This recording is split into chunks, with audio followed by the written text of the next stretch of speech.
অধিকারী জামাতা বাবা জীবন কিন্তু পরিমাণে খুবই স্বল্প আহারী। ভাতের পরিমাণ দেখলে কোনো ছোট পাখির আহার বলেই ভুল হবে, কিন্তু বেশ কয়েক রকম পদ রান্না না হলে তার মন ভরে না। আর তার মুখ দেখেই বোঝা যাচ্ছে সে অনেকদিন পরে ভারী তৃপ্তি করে খাবার খাচ্ছে। আচ্ছা, এটা তো চই দিয়ে কই মাছ, কিন্তু আমি তো এখন একদম আমিষ খাই না। খাবে না? শাশুড়ি মায়ের মুখ কালো হয়ে গেল। বুঝতে পারছেন, পাশে তো শাশুড়ি তো করতেই হবে, জামাই খাবে। জামাই যদি না বলে সারা সকাল ধরে রান্না বান্না করে খাবে, কালো হতেই পারে, পাশা মুখ থাকবে।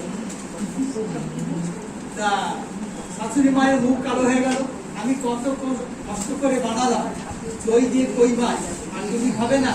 ওই জিনিসটা তো আমাদের শহরে পাওয়া যায় না। আচ্ছা, তাহলে আমি সরিয়ে নিচ্ছি।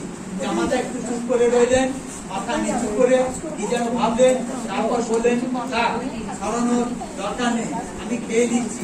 খেতে খেতে অস্ফুট বললেন, হ্যাঁ, এই রান্নাটা আমি আগে ওর কাছে খেয়েছি, ঠিক এমনি। ঠিক একটু দূরে দাঁড়িয়ে ছিল জামাতার ভৃত্য উমাচরণ। সে বড়ই অবাক হয়ে গেল। মনে মনে ভাবলো, দেখো দেখি বাবা মশাই এই কাণ্ড টানা। মা ঠাকুর চলে যাওয়ার পরে আমরা এত সাধ্য সাধনা করেও ওনাকে এক ফোঁটা আমিষ খাওয়াতে পারতাম না। আর আজকে এই শাশুড়ি বলেছে এই মাছটা খেয়ে নিলেন। সময়টা 1903,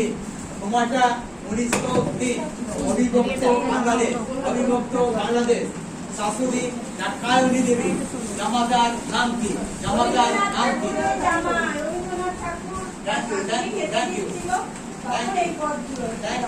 রিলেটেড কোশ্চেন, সেই জন্য বললাম।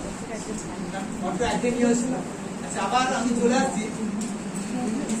নজরুলের একটা গাইতে হবে না, শোনাতে হবে, পাঠি করতে হবে। কাজী নজরুল ইসলাম বিদ্রোহী, বলবীর